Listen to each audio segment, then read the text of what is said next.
listeners, The Dugout is all about sharing Black radical history and ideas to spark learning and action. If you've gained anything from these conversations, especially if you think we're cute, consider supporting us on Patreon. Your support helps us cover production costs, bringing on our amazing guests, getting Jordan all cozy before they smoke their little doobie before each episode, and beyond. Plus, you'll get early access to interviews and exclusive reading episodes. Head to patreon.com/The Dugout Pod to join us and keep this work going.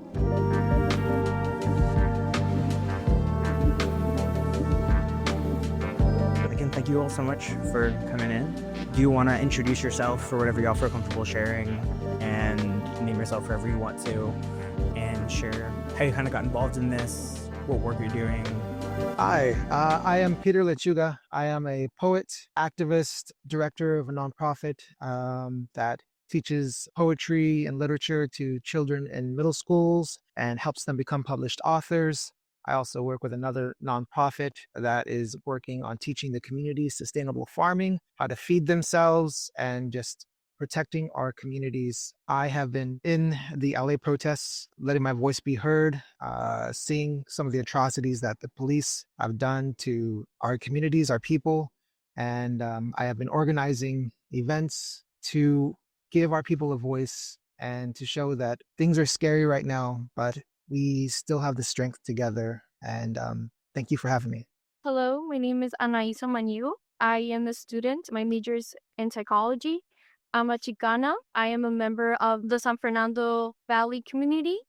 I also consider myself an activist. I'm a poet, and I like to use my poetry as a medium of speaking for injustice and a political outlet. And I've also been involved in community out here in Los Angeles. Thank you. We kind of have y'all on to talk about what's going on in Southern California and in LA in general right now, especially with immigration and ICE, especially with the upsurge in public demonstrations as well. Kind of get the truth and some of the narrative out there. So wherever y'all want to start around giving some context for folks, if y'all want to go back and forth, establishing some sort of timeline for our viewers. Recently, there was a curfew that started at 8 p.m., but now it got back to 10 because all the protests that were happening, and there was so many people. I'd never seen so many people at a place. A lot of kids, elders, even dogs. There was dogs at the protest, and most of the people, they were just there in support, and things will escalate because the quote-unquote law enforcement, police, LAPD and Marines and other law enforcement were just targeting people. I want to share an experience I had on June 8th. That day, the protesters burned around 3-4 Waymos, and I thought that was really cool because, I mean, they have cameras all around. They basically started blocking the street, and I was like, okay, these Waymos are really helping block us as a whole protest was going on. My friends kind of didn't feel safe there, so we started walking down a couple blocks on the street, and we saw protesters just sitting down, just using their bodies to block the LAPD. Literally 2 minutes we were there, and they started shooting at us with rubber bullets. And that's when I saw a girl, she got shot in the head. It was really bad. She loosened consciousness. She was having a concussion. She was having problems to staying awake. We were really upset, and we were trying to call the ambulance. We were calling the ambulance, and the LAPD weren't doing anything, and they weren't also letting us to get near her. I was shouting all these horrible things to them because they truly deserve it. They don't even have the training to help her, and if they had, they were not providing that. And it was just very infuriating. And again, they were shooting at people that were just doing anything and doing their rights, exercising the right of protesting and First Amendment. So it was just very shocking. It was the first time I saw something like it. I've been in protests in Mexico for the feminist movement. I've been in protests here before for Palestine, but nothing quite like that day. It truly felt like a war zone because there was shootings everywhere, and it was frightening, but we were out there. Could you kind of talk about the different emotions that you've seen, how people are processing? The movement, I seen people with mixed feelings of it. There's people that think by the media, what the media is telling them, instead of calling protests, they call it riots. And they think we're escalating, and because of it, because of the riots, quote unquote, ICE has been coming more often and go be more brutal with our people. So I seen people buying into the propaganda, but also I've seen people that have been sticking together more and kind of being more conscious of like, okay, this is not okay. And it has to stop. People are fighting back more than ever, but I also notice we can go to protests, but also we had to consider it's hard to go every day when we have so much going on. When if there's people that don't have the privilege of going every day to protest because you had to feed. Here in California, everything's so expensive. If you don't go a day or two to work, maybe that means you're not gonna have a place in a month where to stay. You're not gonna have the food to feed your family. But also the economy, I'm predicting this is gonna go really bad. We're gonna start, I already started to feel going out the streets, everything's empty in my community. There's a feeling, that atmosphere is a feeling of fear, it's a feeling of uncertainty, it's a feeling of anger, but also resilience. I've seen resilience in everywhere we go, and this is just bringing us closer and together as people are more aware because of people filming when they're kidnapping, literally kidnapping people, our neighbors, even the people that were like, oh, riots, blah blah blah, this is not okay. If the authorities are not doing the due process, and if they're hiding their faces, then why are we being obedient to the law when they're not even doing their job accordingly to the law? So that's the feeling I've seen in the community in Los Angeles. Yes, I want to jump on what Anahi said. The resilience of our communities has been the most beautiful aspect of this whole thing. If it wasn't, our communities right now are what's keeping us safe. We are protecting each other. We are using chats. So as soon as we see ICE anywhere in our neighborhoods, we are all jumping on it, spreading the word. And so many people are there patrolling and protecting people, catching everything on footage. They are going to hotels where ICE has been. People are calling them constantly to ensure that these hotels know that they're not welcome, and we just keep letting them know that they're not allowed. And I say, we don't want them here. It's just been incredible to see how we are rallying together to fight this. And so many people are afraid right now, and a lot of businesses owned by immigrants or just people of color in general are not coming into work. They're not even opening because they're afraid of ICE coming to their place of work and just literally grabbing them and throwing them into a car and transferring them somewhere else. But we are still fighting, and it's just inspiring, and it makes me want to keep fighting and protesting as well. As far as the timeline goes, 2 weeks ago, it was a Friday when they first really made the presence known in Paramount. I'm not sure if you heard about that situation in Paramount. It was very violent. We had ICE out there, and we had so many protesters coming out defending that city. And then the day after that, LA had big protests and things started getting shut down. And then Saturday night, I believe, called the National Guard, Trump did, into LA. And they've been here since. Their presence hasn't been seen as much, but I remember that Sunday, right after it popped off on Friday, we were just looking the National Guard in the face, staring at them. And a lot of them, they looked nervous or scared. Like some of them are just young guys. And it's really sad seeing people of color there too. It's been intense. Yeah, since then, we've just been active in the streets, going as much as we can, just trying to protect our cities where we can, spreading the word, going to ICE patrols, not letting them sleep, doing what we can. I know they're still going on. Today, we had a big protest at Dodger Stadium, I believe yesterday, actually. And today, we have one for the war that's now impending. So the resilience of my community really makes me happy. And it's just sad to see it happen right now because of such atrocities happening in our communities. What could y'all say about the expansion of energy from, you were saying earlier how the protests downtown are about 3 blocks, but there's other actions and stuff has evolved to the hotels and to the Dodger Stadium. And can you kind of explain how that has kind of come into formation, or what are some of the leading factors towards that kind of shift in or expansion in strategy? I've noticed that whenever there's a raid in a specific point of the LA County and just California in general, that's when it sparks. Because you touch somebody from the community, will speak up. Like as soon as 2 days ago, there's a Costco there, there's a Lowe's, ICE was there. They tried to take a lady selling tamales. She had a heart attack. She literally had a heart attack. The ambulance got there, the firefighters get there. She thankfully was okay, but she was literally dying. She went to the hospital. She's hospitalized right now. They also tried to get a young man that was trying to hold himself from his truck, not letting himself, literally being kidnapped. The guy started like grabbing him, beating him, till they put him in the floor and they put their knee on his neck. They're using extreme force to get one person that's not even armed. And that, of course, if they don't come with anything, they're not even identifying, you're gonna fight for your life. You don't even know what the heck is going on. If you don't have a criminal record, then they have no reason why to get you. They have literally no reason why to get you. And it's understandable you're gonna fight for your life. This guy, Anthony, I want to bring him up. He got detained that day for filming and he hasn't been released. His name is Anthony and he's a social media activist. And he's still being detained in the Venice jail. And right now, people are mobilizing, calling Monica Rodriguez, calling all these numbers that they need to call in order for them to like release him. Because it's been 2 days and he's still detained for literally filming.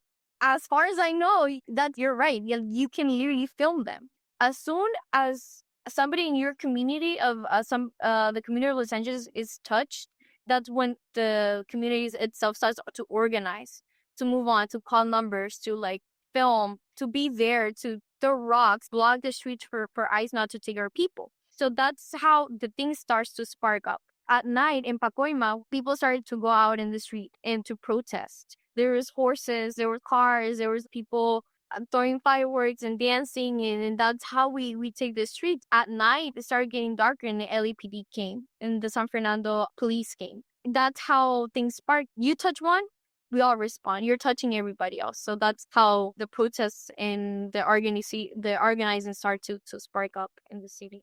I'm based in Pomona, which is about 30 minutes east of downtown LA. Yeah, similar situation. ICE has been heavy in Pomona, California. They've been taking people straight off the street, vendors, people in Home Depot just trying to find work. 3 jornaleros, like day laborers, they were out there and I think they were picked up maybe a month and a half ago. They're still detained in Calexico, California, which is far away from their home. So it's really sad to see there's no justice right now. There's no law. They're just grabbing whoever they want off the street. Again, to call back to the resilience of the community, people right now are paying, or the street vendors, they're buying them out so they can go home back to their communities and not be outside and work.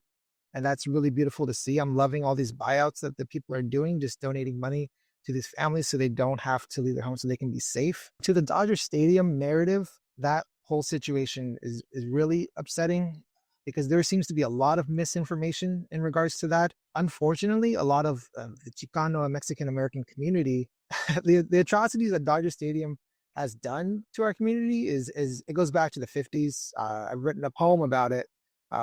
People know how I feel about Dodger Stadium. Like, they're still defending them. And that's the part that's really upsetting me, is that misinformation that they're trying to spread it too. And I just don't understand why, because they're claiming that Dodger Stadium kicked out ICE when that's not what happened. It was us mobilizing as protesters going over there and showing that their presence was not welcome. And that's what did it. Dodger Stadium did nothing to help the situation at all. And they haven't. I think it was on Friday or Saturday. They said they're going to donate $1 million to the communities who've been affected by the situation, which I think is too little too late, especially when they're paying one player $700 million.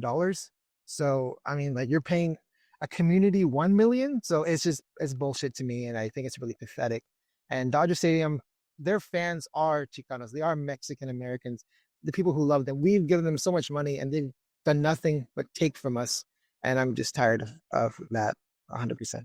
I'm kind of curious if y'all could go into detail on what some of this response looks like, how y'all understand in sort of like rapid response models that were existing before these sort of public demonstrations were upsurging, and how that's affected the effectiveness, communication, tactics of it now. We've been organizing a lot on Signal. That's been really massive for what's going on here. These ICE patrols, people have, even before everything really blew up in LA, there have been these chats, just people protecting their own communities, their homes. And before the demonstrations got huge, we had just smaller groups going out there defending where they could. They would say where they are, and then people would verify that and be there as soon as they could. Like a lot of people are doing car shares, whatever they can, just to help and protect our communities as fast as they possibly can mobilize. And that's been really incredible to see.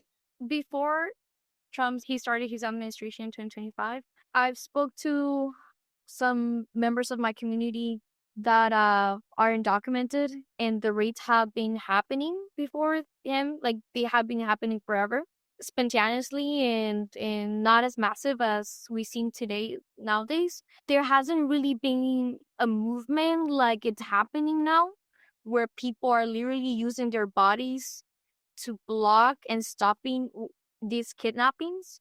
What's happening now and how people are responding is a major shift in like how we view the whole deportation process, even within our communities, because a lot of the times I've noticed that you got papers and you don't care.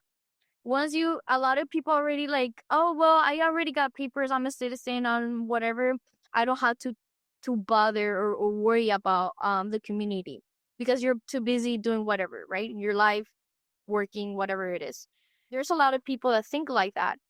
And now that things have been a spark of moving masses into protecting our community because of the atrocities and just the audacity, I call it, of Donald Trump of being a racist bug and fascist bug, bringing our communities together and we start to mobilize and do something that maybe in Biden's in before him or even Obama we wouldn't do. So I think that's good, and I think optimistically I'm seeing this as a now on that's how we have to act.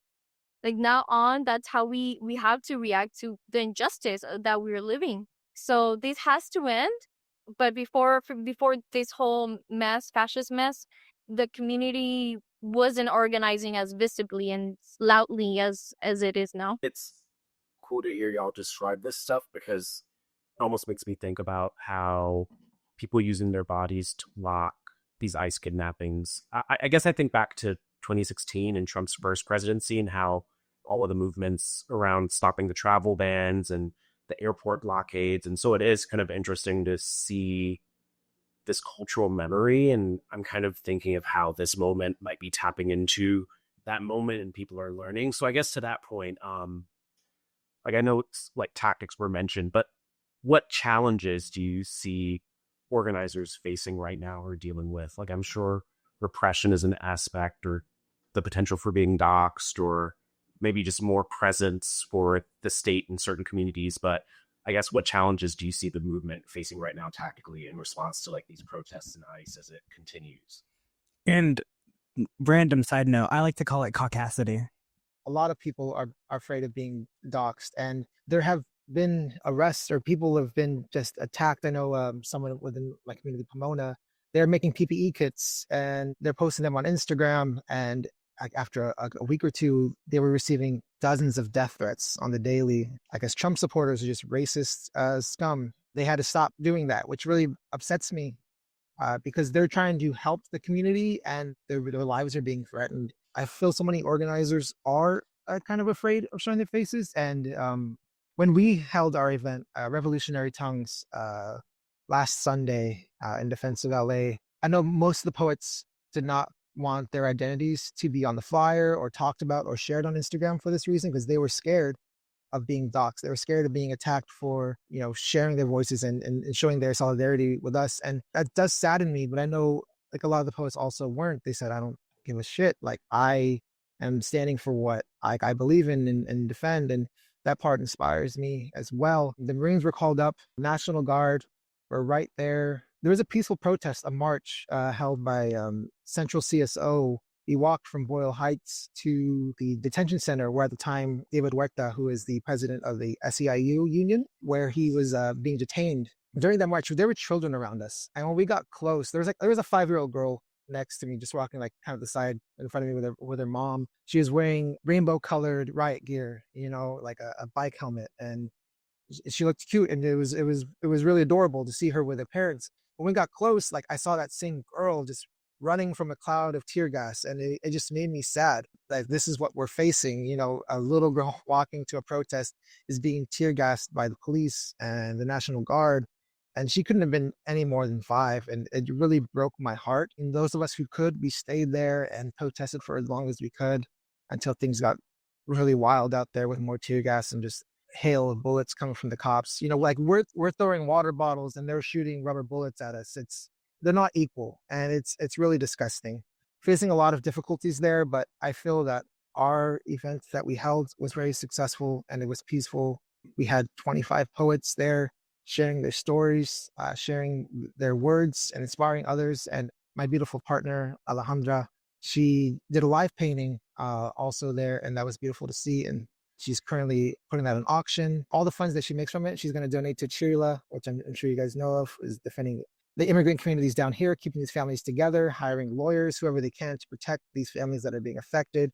Stuff like that just shows that even though we're facing all these adversities right now, we're still fighting and we're still organizing, and we're not going to stop, even though Trump and Miller and Kristi Noem are trying to, ramp up the ICE raids. We're seeing it. I'm seeing more ICE than usual. Like they're everywhere right now, and it's really bad. They're everywhere, so are we. We react the same way because we're just trying to be out there defending. Yeah, it makes me think of the Hong Kong protests. And what did they say? Move like water.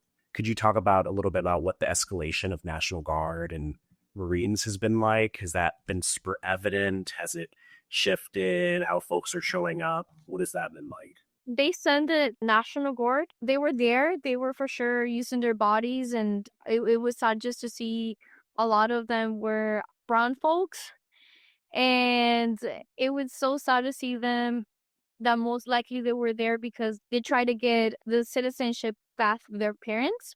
And it's really sad to see that eventually after Newsom, he said he didn't want them, that Trump overpassed him as the authority to use the National Guard. Newsom sent him to court, and Donald Trump appealed. So far, I haven't seen them in the street. After the curfew happened, a lot less people started to gather as late because they can literally arrest you just for being there. But as far as I know, I haven't seen them on the street as they were in the first few days that Trump got them out. Tactics for the National Guard. Ran into them heavy when we were in at the detention center for David Huerta. They had batons. They were armed with tear gas. They had riot shields. And as Anahi said, a lot of them were young brown folk. It's really sad to see. A lot of them didn't look so confident, but they just had to be there. They look kind of scared, but they're still doing it. It's really disheartening. I haven't seen the National Guard here this week. There was the threats of the Marines, but I personally never ran into them when I was protesting. So I don't know if that was just, an empty threat or if they actually were deployed. I know I saw in different chats that they showed Marine vehicles coming up to LA, but I didn't physically see or feel their presence.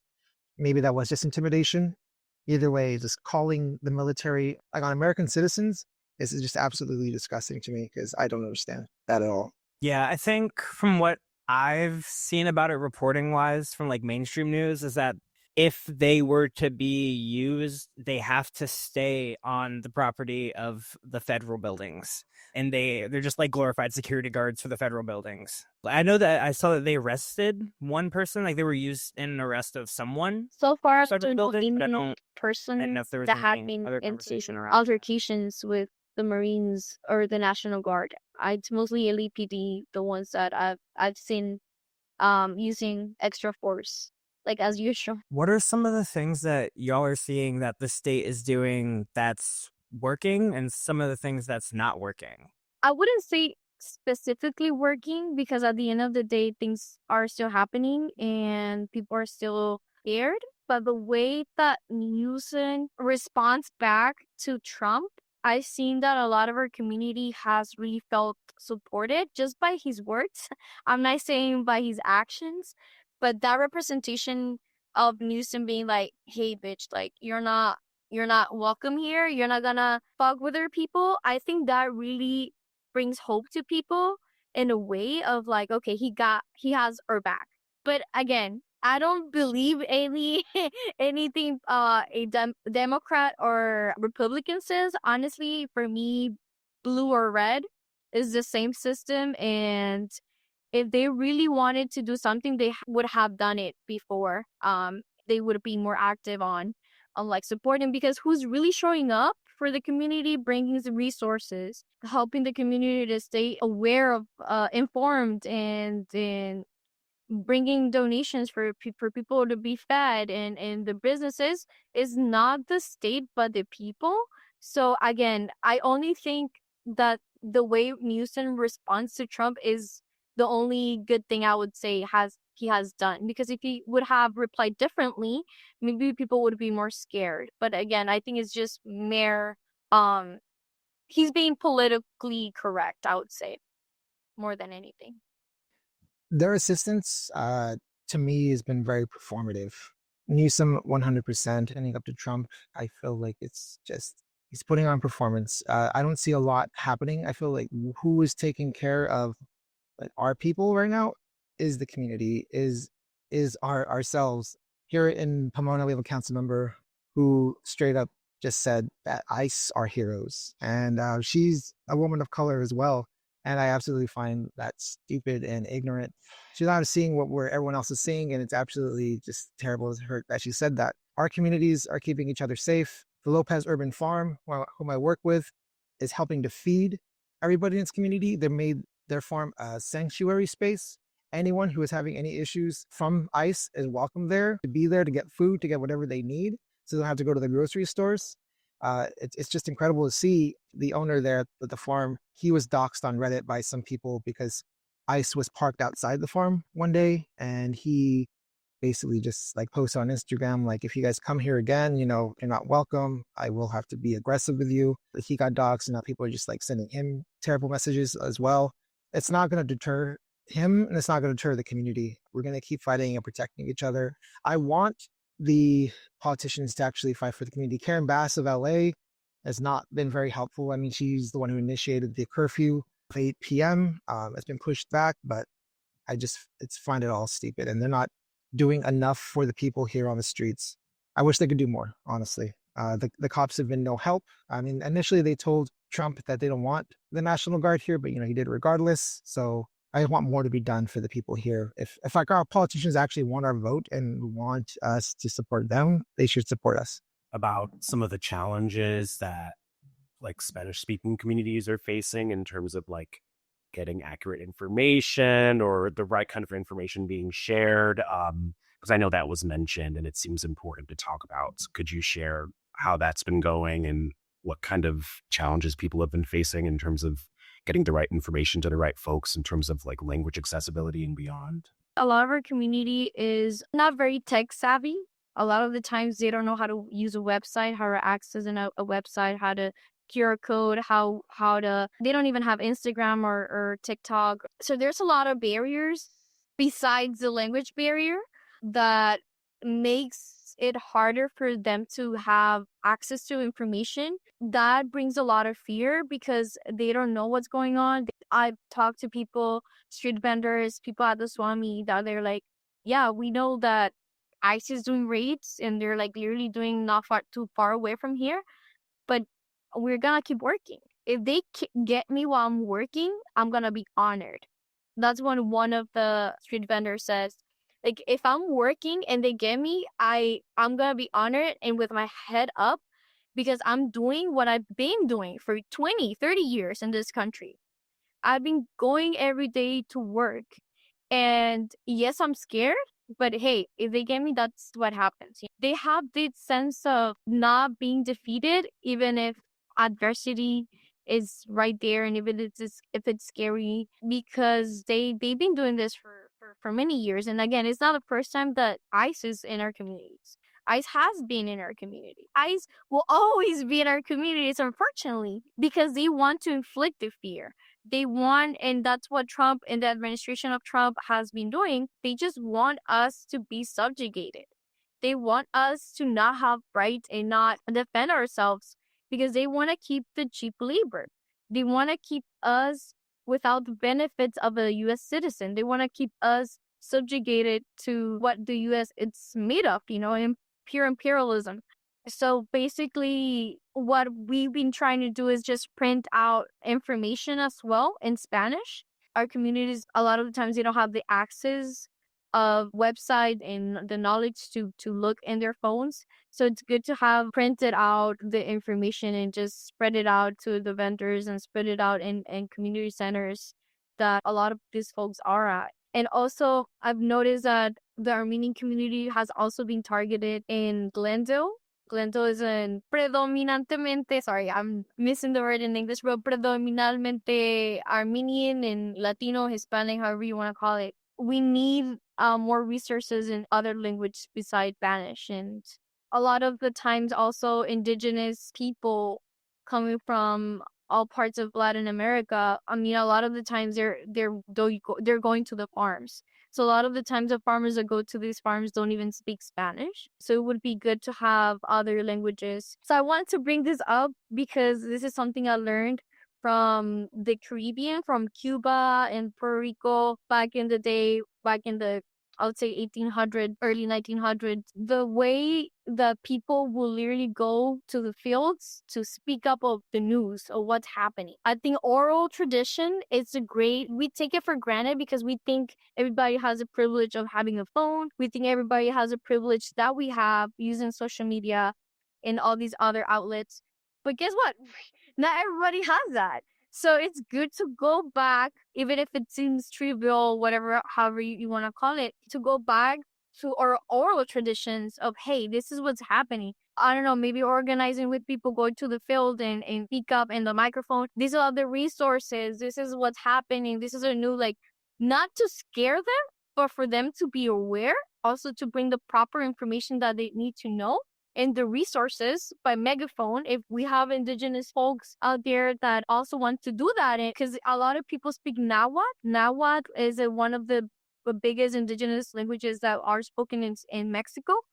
Others speak Quiche, Mayan. There's a lot of languages because, again, they don't know how to read in Spanish. So even if we print something in Spanish, they're not going to be able to read it and to know their rights and their information. We have to understand our communities. We have to understand how it works. And it's only people that are in the community that know how they work, how this works and how we work. So it's good to find out ways and bring people together to do that. And again, do it like Cuba did, do it like Puerto Rico did, because it still works. It's something that even the Cuban government still does, and some fabrics of tobacco and stuff. So it became part of their culture. And I think that's a beautiful way. I love that tactic as well. That was a big thing in radical labor history in organizing the cigar shops and the beritas in Puerto Rico, like you were saying, America. And they used to pay people to just read the news that day or read a chapter of a book or something, especially because there was a big underground revolutionary newspaper scene, especially in the 18th and 19th or 19th and 20th century. And I think stuff like that can be expanded on so heavily. And I've seen some of it come in the form of quite literally people listening to podcasts at work together. And I think one of the things that it helps too is the fact of keeping the response to the news not as individualized and something that we can collectively grieve, think about, talk about in a way that is actionable or in a way that's familiar and useful. We had to get out of the idea that everybody knows how to use a phone, because that's not how it works. Especially the communities that are being affected nowadays. You don't even have signal in your hometown, and when you come to this country, guess what? You do have time to learn, to use a phone, to learn a language. You are so much into the hustling, to working, because that's who the people that they're targeting. They're targeting workers that don't have the privilege to get informed like that. It's just crazy, and it's good to learn from the past, because that still works, and it worked, and it will work, because again, we need to learn from our ancestors the way that they will create revolution to keep going. She covered everything beautifully. I agree with everything she said. Word of mouth has really been effective, building communities and mobilizing and protecting us. I think every library in LA County now has these red cards, which are Know Your Rights cards, which I find beautiful. They're printed both in Spanish and English. which is great. So, and I know people are just taking them by like the stacks of hundreds and handing them out to everyone in their community so they can stay protected any way they can. And I think that's beautiful because we need to spread the word and we need to make sure this information gets out and that everyone is safe. Yeah, I'm curious if you all could quickly touch on whether languages folks are trying to go for, because I'm just trying to think about and expand folks' thought about the demographics of this as well. Because here in Columbus, we give out the red cards with the English and Spanish on one side and then the English and French, because a lot of Somali folks here, like their parents still speak French or something like that. I used to work at a community college. Like, it was so interesting to work there because we will offer ESL classes and other type of classes that will educate them to get a better job in a quick span of time. A lot of the demographics that will come were Russian, of course, Latin America. There are also people coming from Congo, so French. Also, people coming from China, so Mandarin for sure. We need Mandarin. Armenian for sure. Armenian was a big demographic that will come to LA. They say that there's literally more Armenians in LA than in Armenia. So that says a lot. Armenian, I would say Vietnamese as well. Vietnamese, Chinese, Spanish. There's also people coming to this country known like Nahuatl. Unfortunately, a lot of our indigenous communities don't know how to write it because this is a new writing system that they're learning. They know how to speak it, yes, but they don't know how to write it because this is like newly implemented. That's a big picture of the demographic that is coming to LA. Like disinformation and how information is being shared and spread online has been like a challenge. So could you talk about that? Like, has it been like making sure folks are sharing correct information about where ICE is and distinctions of how people do that online versus in chats? Or is it about getting the right information about like resources and organizations to people? Like, what have been some of the challenges that y'all have seen in terms of like disinformation or scams or knowing how to get people the right stuff if they're engaging online and that's where they're learning? Yes, I've seen some issues there for sure for mobilizing. Like some people online randomly, like on Instagram, they'll post the ISIS somewhere and they're not. That's why it's important to have different groups there to verify that information.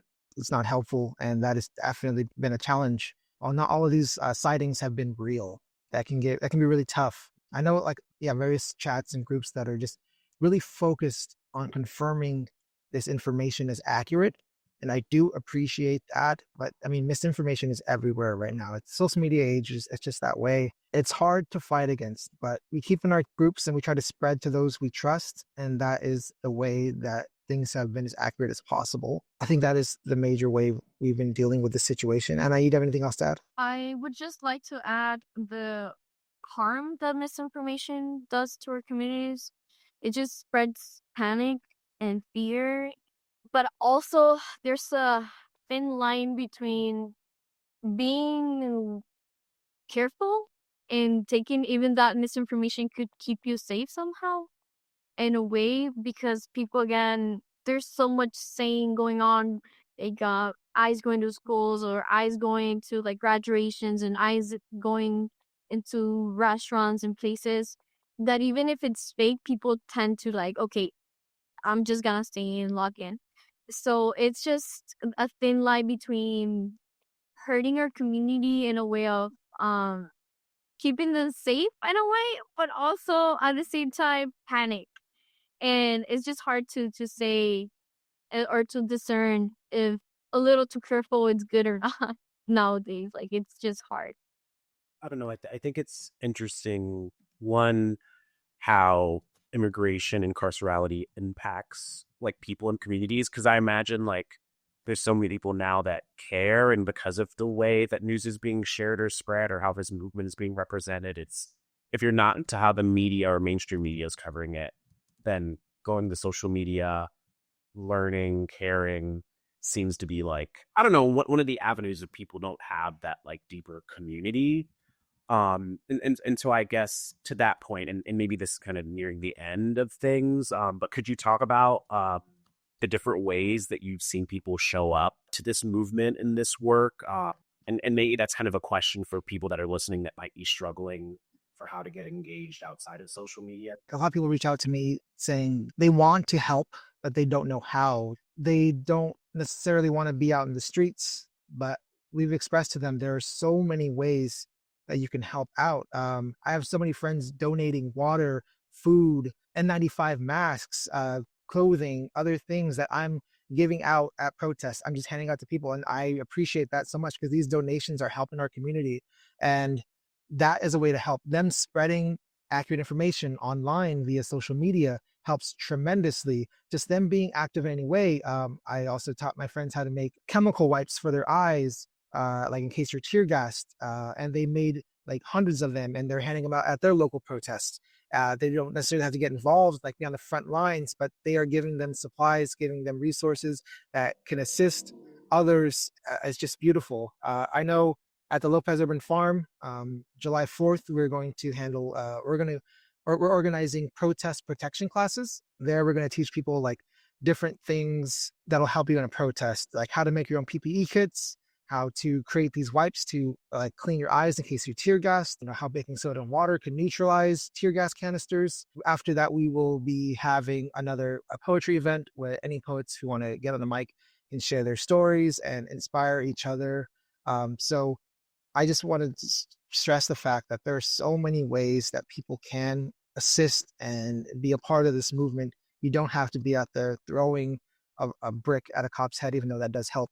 But so yeah, I just think it's incredible. So I love seeing the community get together and just organizing and helping any way they can. The moment we start to feel powerless is we become complicit with our silence. We just get paralyzed, and that doesn't allow us to do at least what we can in from our line. I think each individual has a particular way to impact the way where they live, their family, and anything that you can do, giving out waters and just keeping the community informed, or being there for your undocumented homies, just like, hey, I can do groceries for you, or like, if you need anything, I'm here. Just even listening, because right now we're living in times where like our mental health has been really impacted. I honestly feel like my mental health has been struggling since the beginning of the year, since literally the LA was burning. Uh, so it has been hard, but even art. And a few weeks ago, when I met Peter, I was incredibly moved by his words and his poetry. The way he talked about the system and about the US and about capitalism and about racism and all these fucking shit that we had to go through really made me feel like I'm not completely alone in a sense of radicalism.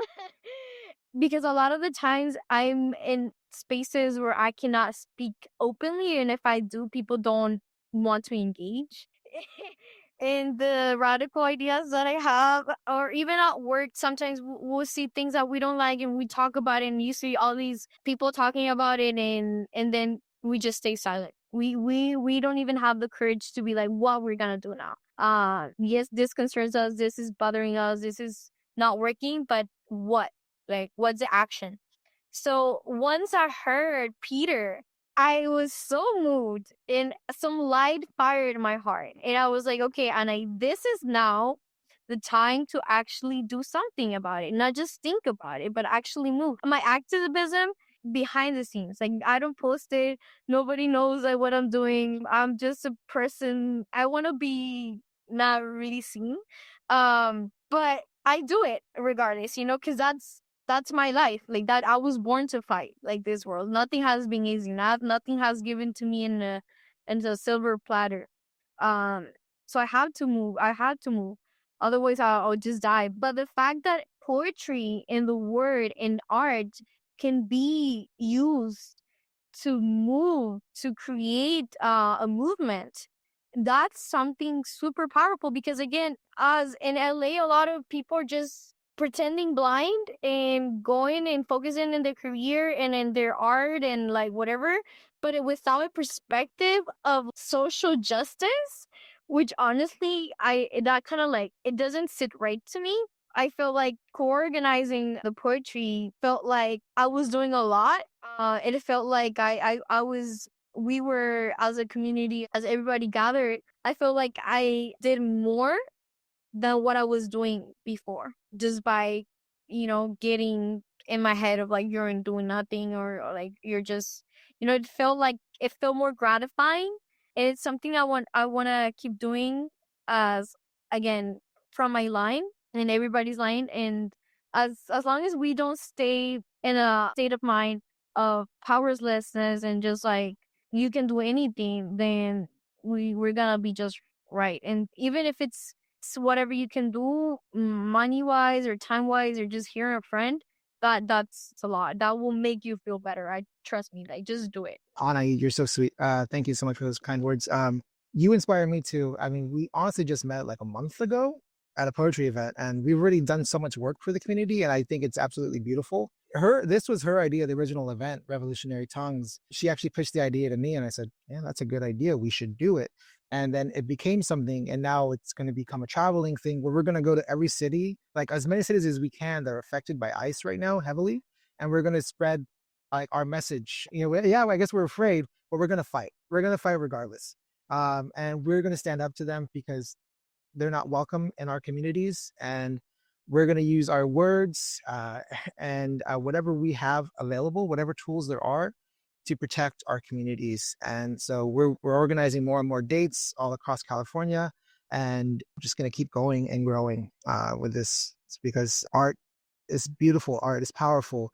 Poetry can be anything. It can be it can be a raised fist. It can be a brick. It's just so much power in it. And Kind of ask that because I do think it's important. I mean, I think it's helpful for people to hear, like, and generally how people are processing, but also probably about both of you are as well, because I think it can be so intense to be in a moment in time where the world is watching, but it's your community, it's your life. And as a writer, especially, and coming from an immigrant family, I feel like the written word, the ability to share stories, it's kind of like the first step of combating all this horrific erasure, these people's lives that actually matter, the trauma that the state is causing. Like, I think so much about like why I think abolition is necessary, because I'm like, how much trauma has the state caused just in the last month alone or beyond? And how, yeah, it's like, how else do we even begin to work through that when we have our lives to deal with? I don't know. So I really appreciate that. It's a very important place for me as an abolitionist, as a decolonial activist. The way we define police, our border, and the law enforcement and the creation of it has been like the bleeding edge of racial policy in the US, and anti-progressive and anti-communist and anti-anarchist and anti-collectivist policies in the US in conjunction with other local settler colonial states. Wonder if I you to talk more about where you said you were working with the food and the mutual aid. work with Lopez Urban Farm. Focus is self-sustained farming. Feed yourself, not to rely on basically just all these these corporations to feed us and poison us slowly. So grow pure natural food, and that community is just so important because they teach not just about farming, cooking, and being self-sufficient, but they're offering spaces to BIPOC, LGBTQ, anybody, and it's so inclusive, and it's creating an amazing safe space for everyone who's not a hateful piece of shit. And that's the beautiful thing about it, is just there you're safe. Anonymous One is a poet name he goes by. He's the owner of the farm. He makes sure that his space is protected. It's a small farm. It's 3 acres, but anyone who is okay with that message and cool with that is welcome there and protected. We've had cops kind of come to the farm and we're just saying like, hey, you're not welcome. And you please get out. Like, ICE was across the street multiple times, and it's just a safe space to help the community grow and strengthen itself. Build art too is also, we do poetry there as well, writing circles every week. We have open mics. There's just one there last night. We had an art fest, a huge art fest last month with so many artists creating.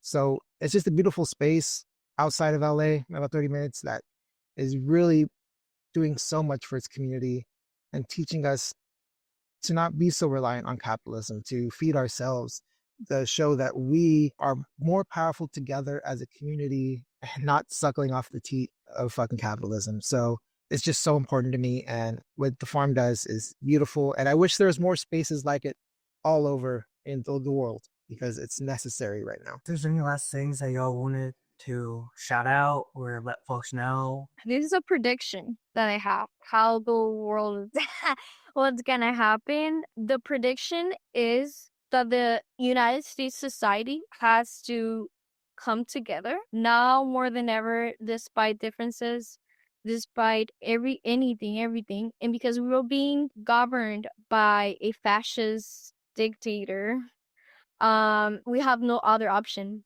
but to find other ways to feed our communities because things are gonna rise up for sure. This is just the beginning. We are not even a year into the Trump's presidency, and there's so much going on.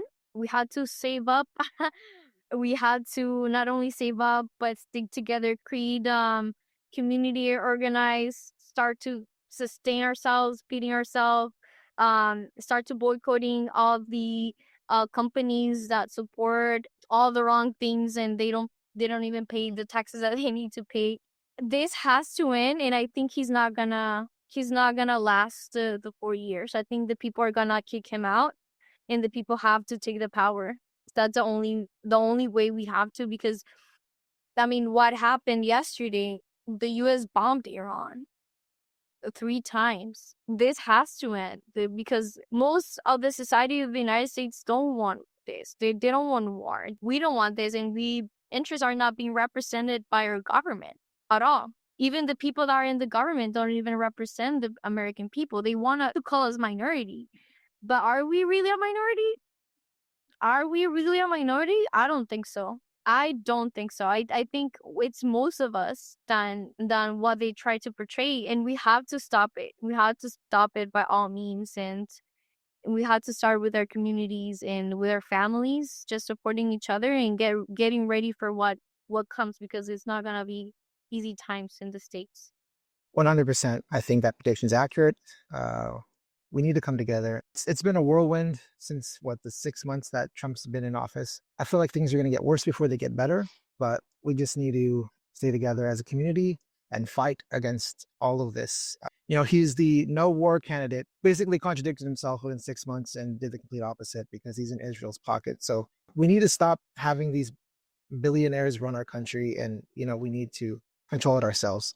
Community getting together, not showing that you're afraid, still living your life is the most beautiful and important way to protest this blatant racism that they are inflicting upon us. So yeah, I would just urge everyone in the community to do their research, find out ways that they can help in any way, donations, bringing water, food, doing whatever you can, just spreading the message of what's happening down here, because it's so important that we need to be together to fight against this. And I really thank you for having us on here to talk about this, because it really means a lot to get this story out and just this message, because it's needed. Thank you so much for the space. You guys are amazing. I feel honored to be here, and I would love to keep connecting with you guys, and that's a network that we have to create across the United States. Even if we're a little far, we have the resources to still connect and build something greater than us. And for the consciousness, being more aware and living, yes, but with consciousness.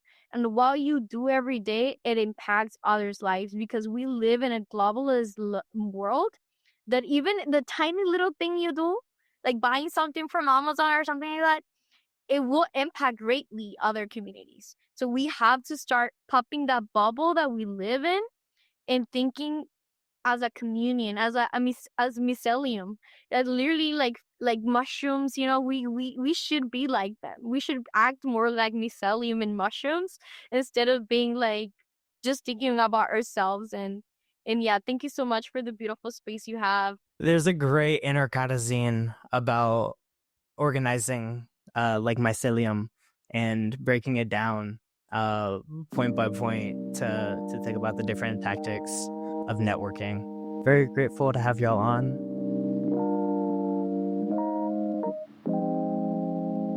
Hey listeners, this is The Dugout, and we're all about sharing Black radical history and ideas to spark learning and action. If you've gained something from these conversations, you might want to consider supporting us on the Patreon. Your support helps us cover production costs, bringing on amazing guests, and creates resources for deeper education. Plus, you'll get early access to the interviews and exclusive reading episodes. Head to patreon.com/thedugoutpod and join to keep this work going.